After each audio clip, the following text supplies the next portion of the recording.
UEFA Euro 2028 may seem like ages away, but the bidding process is right around the corner, if you consider the second quarter of 2022 to be around the corner.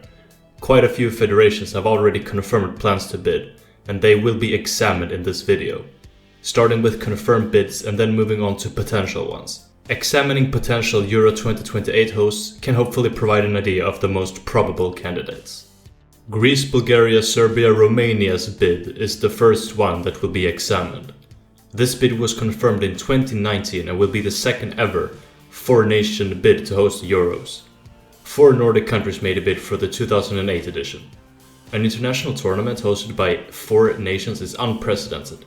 Even the 2026 FIFA World Cup, with its massive 48 participating teams, is only hosted by 3 nations.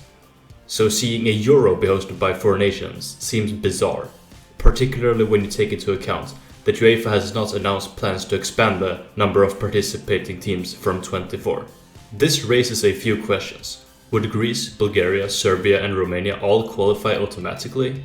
Because that would be quite unfair. Does UEFA have unannounced plans to expand the number of teams at Euro 2028? To how many, if so? Their respective GDPs being among the lowest in Europe certainly doesn't help their case either, especially when you compare their bids to competitors.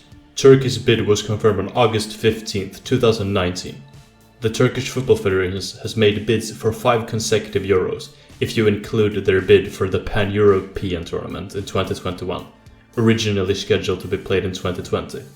They lost every time, their latest being against Germany, who was awarded hosting rights for Euro 2024 at their expense.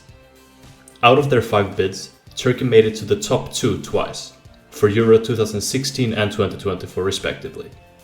France beat their bid with a narrow margin of 5 votes in the first round, and by a single vote in the second and final round.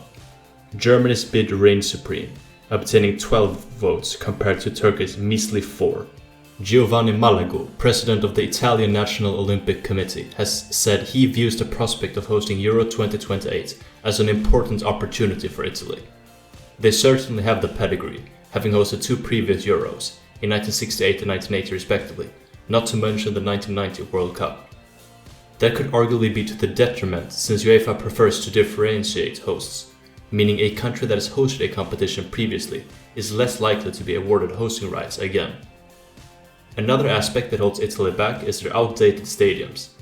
30 years after the 1990 World Cup, many Italian clubs are still held back by the debt from the stadium renovation program, the cost of which exceeded the budget by 84%. The stadiums did not boast any shiny exteriors, contained few luxuries, and seats with a back were not mandatory yet. This was satisfactory in 1990, but not in 2020, and even less in 2028. It's worth pointing out that the measures have been taken to modernize the stadiums, but it's uncertain if enough progress will have been made for when the host is voted in 2022. In 2015, then FA chairman Greg Dyke said England are interested in bidding for Euro 2028. They hosted the tournament in 1996 and definitely have the money and infrastructure to do a fantastic job, boasting 29 stadiums with a capacity of over 30,000 as of November 2020. However, like with Italy, England's relatively recent hosting of the Euros could hold them back since UEFA prefer to differentiate hosts. But because there are 32 years between 1996 and 2028, UEFA might not consider that to be recent enough to neglect England as a potential host. In 2018, President of the government, Pedro Sanchez, and President of the Royal Spanish Football Federation, Luis Rubiales, stated that Spain wants to organize Euro 2028. Their most recent experience hosting a major tournament was the 1982 World Cup, where they were eliminated in the second group stage. A joint bid with Portugal is also an option, even though Spain have the capacity to host the tournament by themselves. Their economy has recovered enough since the 2008-2012 Spanish financial crisis for a successful Euro 2028 bid to be realistic. A media statement by the Danish Football Federation after a meeting with the Nordic football associations announced plans for a potential Euro 2028 Nordic bid. This was also unsuccessfully attempted for Euro 2008. Should it succeed, it will be the first major tournament hosted by 4 nations. This bid is problematic for the same aforementioned reasons surrounding the Greece, Bulgaria, Serbia, Romania bid, even though the Nordic countries' economies are notably superior.